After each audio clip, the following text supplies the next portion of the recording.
This is episode 3 with Caitlin McCall. Welcome to the Eco-Conscious Diver Show. I'm your host, Caitlin, PADI scuba instructor, scientific diver, and science communications specialist. I'm here to remind you that being eco-conscious is cool. Learning about the environment can be fun, and climate change isn't a dirty phrase. Each week, I'll be getting up close and personal with thought leaders from around the globe as your weekly dose of motivation so that you can create epic change in your own life and become the best version of yourself possible. Are you ready to dive? Head to www.eco-consciousdiver.com for all other podcast episodes, dive gear, and resources. It is rare that I get to sit down with such an inspiring diving community member and conservationist. This episode is packed with insight into the current state of conservation in diving, tips on diving responsibly for those who are trying to follow the path but don't know where to begin, and more. I hope you'll enjoy this podcast with Jack Fishman, Community Conservation Officer of Project Aware by PADI. Hey Jack, how you doing? Hey, how are you, Caitlin? I'm good. It's really good to be here. Thank you so much for having me. Yeah, thank you so much for agreeing to be on my podcast. It's my first interview, so I'm pretty nervous, so be easy on me, okay? Yeah, we're here all part of the community, right? So we're here to make each other feel better. We're here to do a good job and do it for the ocean. Yeah, definitely. So our introductory question, what are you loving right now in conservation and diving? I think that's just a good time to introduce kind of what I help do with the dive community in that sense. And I think it ties in nicely to that exact question. But essentially, as the community conservation officer for Project Aware, my role is to interact with dive centers across the globe. And so during this experience, in a very general sense, of course, I'm communicating with different dive centers, helping them understand their business practices revolving around Project Aware's key mission, bringing conservation to the forefront of their business, and just getting to know the divers in our wide and wonderful diving world. And in that sense, I just love the ability to connect with different like-minded people who, might be in Thailand, or you might be in Texas for that matter, or even California, Florida, wherever it might be. But everyone can relate to protecting the ocean. And it's just fascinating to be able to take and learn from all these passionate people who have similar but effective ideas to protect that, and being able to bring their voices to different parts of the globe, and especially the work we do at Project Aware and PADI. It's probably the most wonderful part of this experience. That's awesome. I love that. So if you guys aren't familiar with Project Aware, this is PADI's conservation organization. So they host cleanups, they have initiatives within the PADI community, they even promote conservation certifications within PADI's training. And what would you say you do kind of with your job on a weekly basis or a day-to-day basis? I know that you're always traveling cool places. You're kind of living the dream as far as jobs go right now. Jealous? I do certainly hear that from time to time. But to say the least, Project Aware's main mission is to return to a clean and healthy ocean. And we do that, not just the 14 individuals and maybe hopefully more as of 2020, but we do this with our small team on behalf of the massive diving community. We truly would not be able to accomplish anything of substantial value without the effort and the passion of the PADI and global diving community at large. And so everything we do comes down to the individual actions that divers can take at their dive centers, whether it be participating in underwater cleanup, submitting that critical dive against debris data so that we can get a better picture about marine debris issues, not just about the fact that marine debris is bad. I mean, everyone can understand that trash inherently is not supposed to be in the ocean. Right. But at the same time, when we work with these divers who are already doing this, right? If you see a piece of trash underwater, are you going to just leave it there in any circumstance? No, obviously not. Yeah, exactly, right? Probably not. And I think when you come down to the divers, we are the ambassadors for the ocean, and being able to work with what is quintessentially ambassadors for the ocean who are already doing the great work that we want them to do. Our mission is to get them the proper tools, the proper training and education through Project Aware so they can understand that their impact of removing that plastic wrapper or even taking the time as a team to carefully remove a ghost net from the ocean can be done from a citizen science perspective, and reporting that data and reporting the efforts and the types of experiences that happen along those missions, those dive against debris that happen around the globe. That's how we make a difference. And we take that information, we analyze it, and we bring it back to the public view so that we can influence policy leaders, governments, and all sorts of local leaders to take that with the confidence to make a difference in their community. Yeah, and I love that Project Aware has made these, conservation initiatives into actual specialties that you can get, and that they count as a whole certification for instructors as well, because that really encourages us to go ahead and teach the Project Aware courses. If a Project Aware course counts for the same as an open water course, then why wouldn't you include that? And I also really like that Project Aware is doing like the citizen science introductory with the dive against debris data. Yep. Because of course, you may have heard of Reef Check, and there's definitely some other initiatives that promote citizen science as well. So if we're getting them into that mode, then they'd be more likely to get involved with the other ones as well. Absolutely. Yeah. So what is your favorite Project Aware specialty, you think, to teach? I think, personally, my kind of passion, my story starts with the debris side, working from the Florida Keys, helping the community, the local governments, and most importantly, all the dive centers understand the value of training and really taking the passion for diving every day as a dive professional, whether you be PADI or really any organization at this point, being able to drive that passion into a more productive means, using debris as a way to go to new dive sites, to create new diving challenges, conditions, and really test your ability as a diver. To me, it always was the most inspiring part of this diving experience. So I think for me, diving against debris is really my favorite specialty because it's really easy to integrate in many different PADI kind of course materials, especially in the advanced course, because of course it is just a one dive specialty, which also counts as an adventure dive. So if you're teaching an advanced course, well, if you're going to do your advanced specialty, you got your deep, your navigation, and then you get 3 of your choice. Probably something like peak performance buoyancy, so you get a little better the sense of how to be a good, prudent diver underwater. Maybe fish ID, so you can understand the critters better. But sure enough, if you're removing that marine debris, you can learn how to report the data, how to measure it properly, and actually make a significant impact in your PADI training and share that with the community all at the same time. Because it's a one dive specialty, it's both an adventure dive and a specialty. How cool is that? You do your training and you get another specialty and make an impact in your environment. That's so awesome. I love that.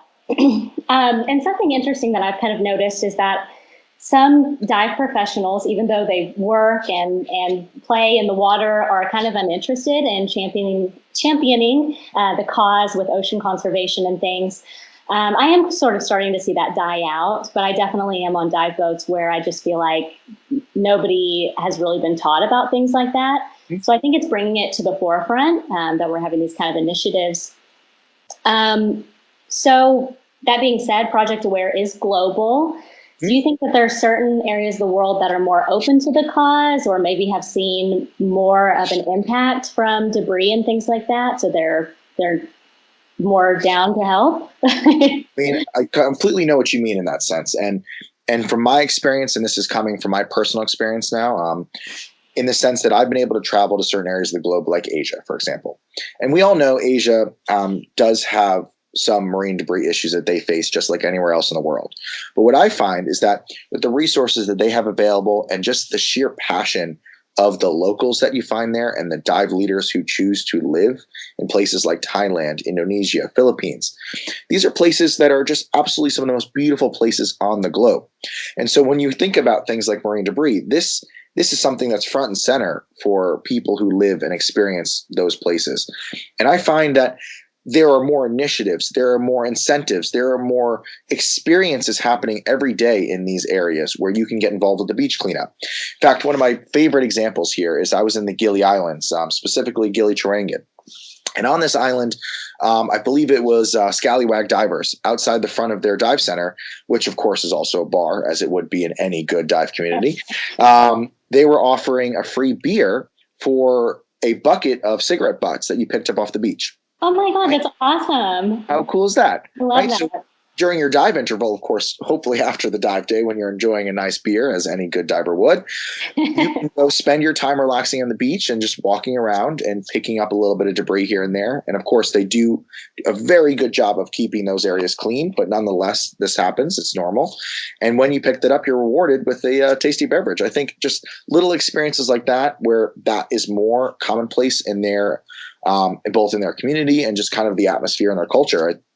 I really love that. And you'll find eco-friendly options more frequently in places like that when you think the infrastructure would not be able to sustain that. But that's what you'll find. And I love that about places in Asia, about Indonesia, about Thailand. It's just how conscious-minded they are and how willing they are to do something about it if the time comes. Absolutely. And I'm really hoping that we see more and more of that around the Caribbean.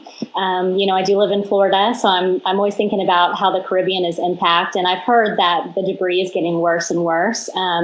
But working with Stream to Sea, I've, gone down the list and tried to find places that were eco resorts. And I'm just seeing a ton start to pop up. So I do think there's just a change in perception across the board when it comes to this sort of thing. Very cool. Exactly. Yeah. So we're going to move on and talk about what Project Aware is doing to make an impact. Great. So I know that you offer free education to children and adults about conservation, and that you've definitely made a huge impact within PADI. But I want to hear a little more about your mission and about the upcoming milestones that you guys have as an organization and what's next. Absolutely. So especially in the past 10 years, Project Aware has been taking some very direct initiatives to protect. And again, our mission essentially is to return to a clean and healthy ocean. And so we've talked a little bit about the clean ocean side, especially in terms of our programs like Dive Against Debris. And so to expand on that a little bit more, our programs like Dive Against Debris, which are PADI specialties, and also dive experiences, which are easily integrated in diving, because our mission, our new goal for 2020 moving forward is this idea that every dive can be a survey dive. And so we talked earlier about how when you're in the ocean, if you see trash, you're probably going to remove it, right? And we both agree on that sense. And so this idea of that you're going to be doing what we want you to do in the sense to make a better community is happening anyway. We just want to get people more educated, more excited about submitting that marine debris data. And there's a couple of key things, key messages that will really help make that easier. For example, we have the Dive Against Debris application. It's available on the iPhone, on the Android. What's really nice about this is it not only works without service, so if you're on the dive boat and you're not in an area where you just need service, this kind of data is built to save so that when you go back into service, it's easily submittable, photos, everything.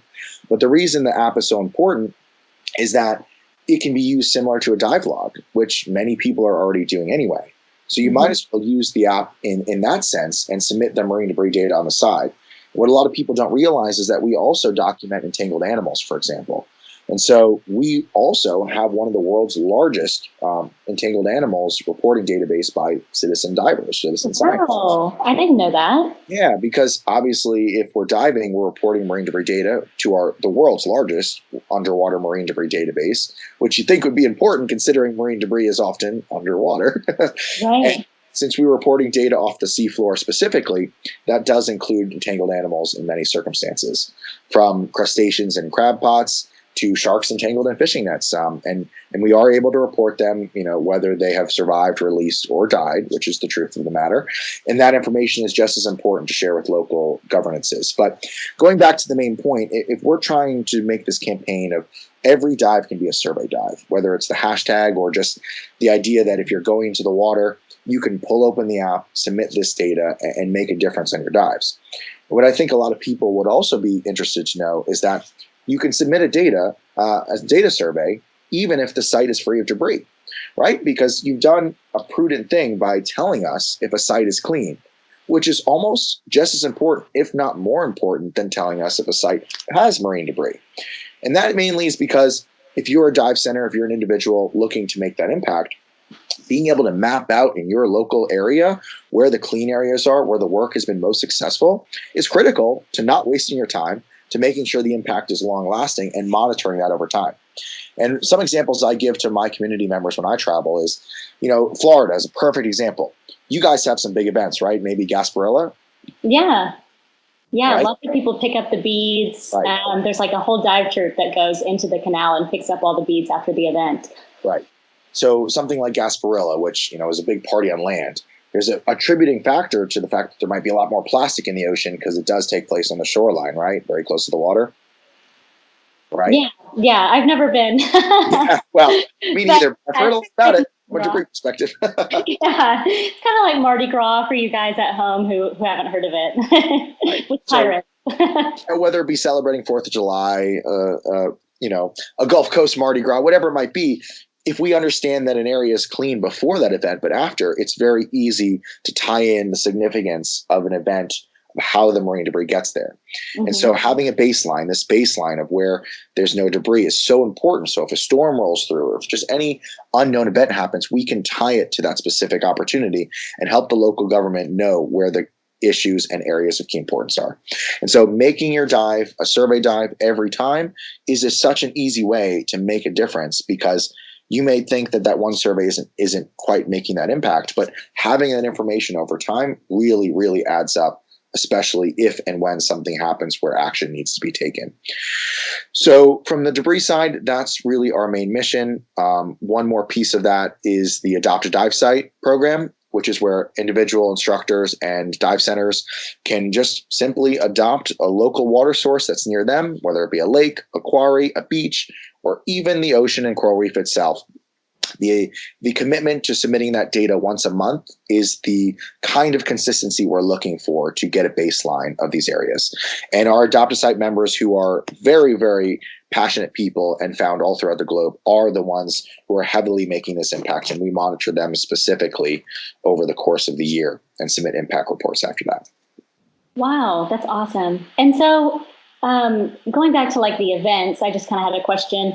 So if there's like a hurricane or say, some type of event that would bring a lot of debris, are you then working with the dive shops to create more dive against debris events to go along and help that specific area? Is there like follow-up that goes along with that? Yeah, so a lot of my job is the follow-up aspect and making sure that if someone has questions about creating a dive against debris program, let's put it that way rather than the word event, because at Project Aware, we like that people are putting on events. It's a great opportunity for people to come involved and get training, but the main mission is that consistency. It's that every dive can be a survey dive, so you don't necessarily need just to have an event to make an impact, right? Every dive can be an impact, but the opportunities like Adopt a Dive Site and Dive Against Debris training, these are really good, easy to use programs that can be easily integrated into an event for bringing customers to the table, for improving your business, or just doing something that's a little bit more eye-catching beyond just the day-to-day conservation tactics we're using to bring people to the table and get more involved with your program. So I agree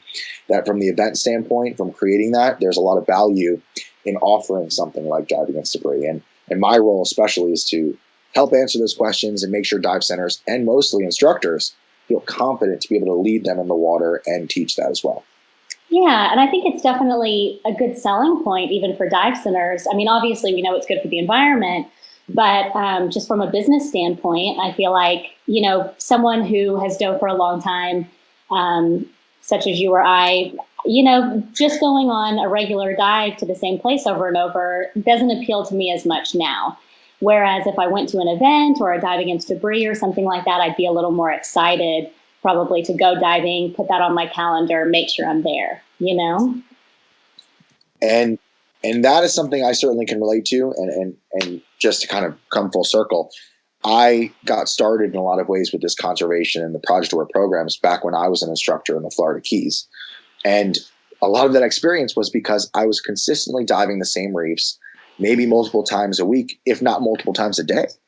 Mm-hmm. And the idea of being able to take an opportunity like searching for marine debris, tying in that excitement of it becoming this treasure hunt, of seeking out something new, going to new waters, for lack of a better word, where you don't exactly know what you're going to find, but the level of your training, the navigation, all of the supervisional skills you've learned as a dive professional come to the forefront, right? You're not just going through the motions any longer. You're at, full awareness. You have to know where you are. You have to figure out where the boat's going to be. You have to decide where's a good point to drop in and find potential marine debris.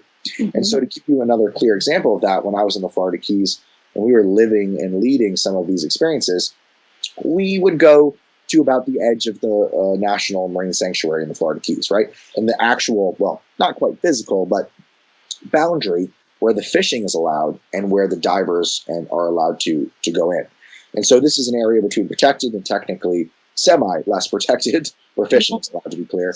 And that is where we would dive. We would dive that line. And that's often in the deep end, between anywhere from 60 to 90 feet, anywhere up to 30 meters for anyone else listening in.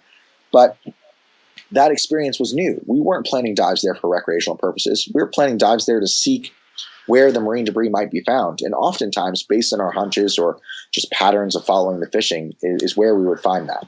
And that was what led the experience to be new, interesting, and often engaging. And customers soon were interested in participating in those events as well.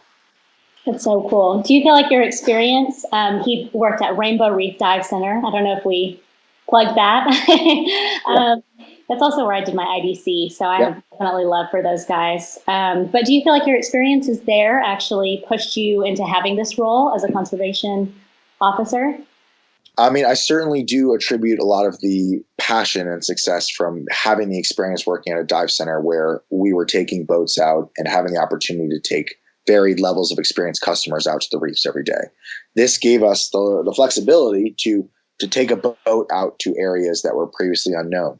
And what was more important, I think, from just the fact of that experience was realizing that working with the staff beyond just the customer-centric level, being able to give the staff an opportunity to do a fun dive, but that fun dive leading to an actual progressive and productive opportunity to remove marine debris, to test everyone's skills as dive professionals, to remove things that often you wouldn't want to be interacting with recreational divers. Mm-hmm. Things where entanglement issues are higher, things where you're dealing with heavyweight items underwater, ghost fishing gear of varying, different varieties. That experience lent itself to challenging the dive instructors and creating this new passion of people were quite literally clamoring at the opportunity to be on this dive against a reboat, to be on this fun dive, to have an opportunity to do something good for the environment because they just wanted to test their skills. They wanted to try something new. And this is the type of experience I try to share with other dive centers as well when I travel and work with them from our project aware standpoint, because when they're able to understand how exciting can be, of course, depending on the local conditions, depending on their regulations, you name it. But just the idea that staff can get more involved in these processes usually brings a lot new excitement to the table. Yeah, and just your experience there and the fact that you were an instructor just makes you perfect for this role. Really, I feel like it's because you actually understand, and so you know the needs. You're better able to support those instructors and those dive centers. So that's really awesome. Exactly. And it's all about supporting the dive professionals, which will then support the recreationals and support the community. And that's where the success happens. Absolutely. So I want to ask you how our listeners at home can help with what you're doing. Very cool. And quite honestly, there's a lot of ways to help. From the project aware standpoint, one of our big accomplishments that we're hoping for by the end of this year, by 2021, is our next million of marine debris is reported. And so going back again, we were able to accomplish in 2018, after a number of years of reporting marine debris data, 1 million individual pieces of data reported by citizen scientists around the globe. And those citizen scientists are divers. Wow. Exactly. And when you think about this, it's not 1 million pounds, it's 1 million pieces of marine debris. Because when you go to a dive site, when it comes to the physical weight of it, that's very important. We should know how much weight we're moving. But if I told you that we were removing 40 pounds of anchors as opposed to 40 pounds of plastic bottles, which one's more significant? Well, obviously, you're like, anchors, the anchors. But in the sense that how many pieces of plastic bottles would it take to make 40 pounds of plastic bottles removed, right? Right. At that level, it's so much more significant to have just that number of pieces of marine debris that we're finding, which helps us learn the concentration and so on. Absolutely. And are you counting microplastics in that as That's well? Yeah, that's certainly integrated as well. We have a category in our Dive Against Debris app that accounts for plastic fragments or other, or just plastic pieces we can't quite identify. But that's where microfragments and microplastics would also apply.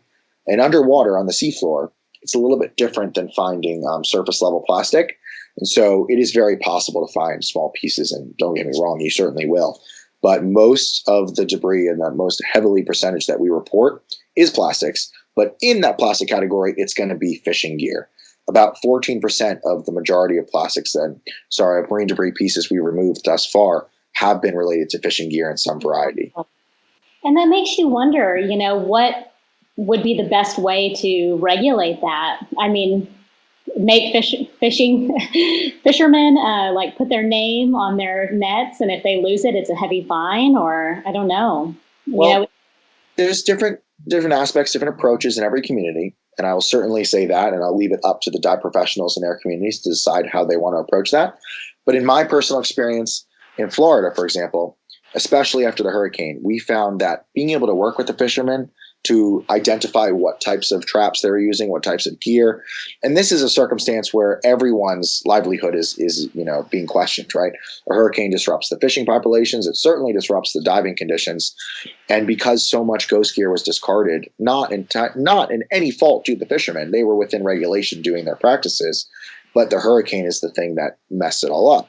And so being able to work with fishermen in a positive way, to be able to encourage them to join us on these experiences, I think the best way to help is to talk about diving to the fishing community and get them excited at the opportunity to join you on a Dive Against Debris. In fact, any opportunity to bring a fisherman alongside you, both to the educational presentations that you might perceive or just the knowledge of marine debris issues, would help bring that intimacy closer between conservation and the fishing industry. I think there is no success to conservation without their support, and there is no success to us without their agreement to do so, because we're not cleaning up after them in that sense. We're working together to create a more sustainable future and create better tools that will provide fishing practices that are safer for the ocean ultimately. Yeah, and I feel like a lot of it is just a lack of education. I mean, whether it's fishermen or non-fishermen, the whole world. And really, I think that inherently people want to do good. As a civilization, we want to do good. People want to find ways to do better or feel like they're a part of the community, helping the global cause. So if we just educate people about what they can actually do and about, how these things are happening, I feel like that's half the battle, right? Absolutely. And, you don't have to be a diver. I mean, it'd be great if the next step you take is to find your local dive center, see if they're doing Project Aware programs. You can see if they're 100% aware partners, which means they've taken a commitment to supporting us both from a financial perspective, because of course Project Aware is a 501c nonprofit, and we are funded entirely by the passion of the dive community, not by any corporate sponsor or partner, including Patty. They do not fund us. It is the passionate divers who provide that ability for us to in turn help the diving community accomplish conservation goals.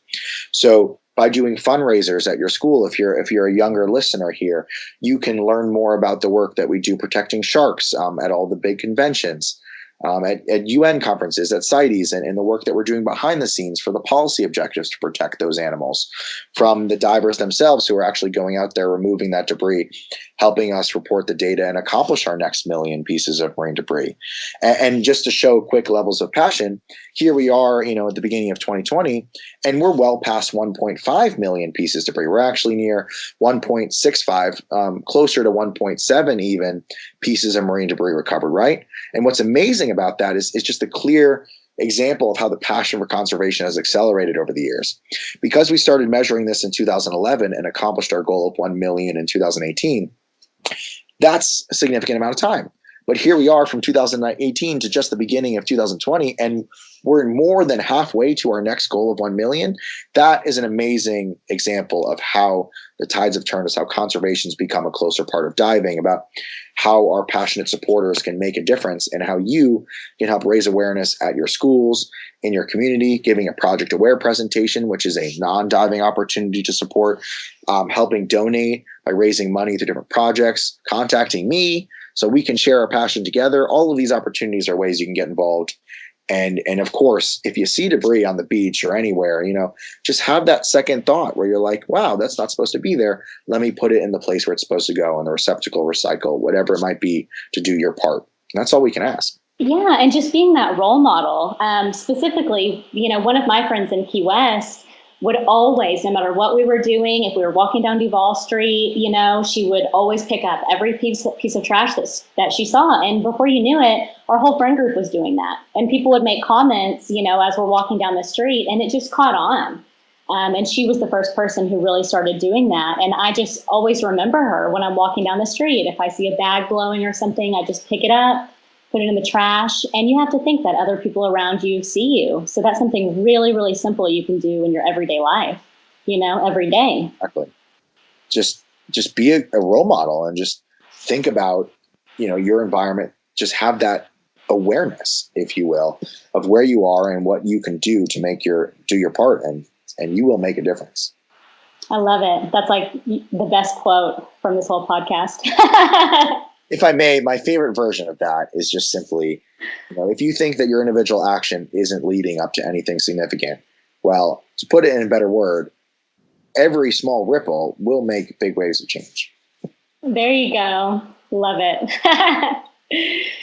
All right. Well, I am so excited to see all of the other cool things that you're going to do, because it seems like you're just going to keep doing cool things. It's just the way you're built. And the world is going to be better because of it, and already has been. So you guys, Project Aware by Patty. Jack, do you have any links, anything that you want to have people follow, donate to? I'll definitely include some links about our upcoming projects and milestones, just so people can kind of see the work that we've continuously been doing, and some of our key accomplishments, especially in the past year, to help people get a better understanding of what we've been doing. If you guys want to get involved, there are links that you can find dive centers who are already participating in our programs, like Adopt a Dive site, who are consistently submitting that data, who are our 100% Aware partners, who are our key supporters, showing their financial commitment to Project Aware, but also participating in our programs. Those links can be available to you and then any listener, so they can get involved in the future on their dive travel and choose some more eco-conscious dive experiences. Yeah, absolutely. And I guess you can also follow Project Aware on Instagram, and also Jack, at JackFish44. Yeah. Follow him. He's always traveling around and seeing new dive shops, so that's pretty cool too. All right, guys. So that is a wrap. We love you guys so much. Thank you so much for tuning in. I'm so grateful. This is our third podcast. And thank you, Jack. Thank you so much for having me. Honestly, it's a pleasure to be able to share the passion with you. All right. See ya. Take care. I hope you guys enjoyed the podcast and learned some valuable information about the journey of conservation. This is a constant process of learning, growth, and understanding, so I look forward to chatting with Jack again.